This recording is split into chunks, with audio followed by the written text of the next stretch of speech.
కన్యాదానంగా ఈ సంపద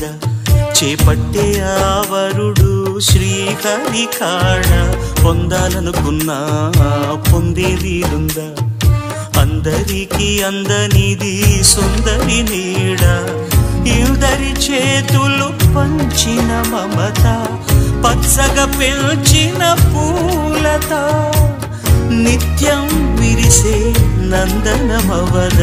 అందానికే అందమనిపించగా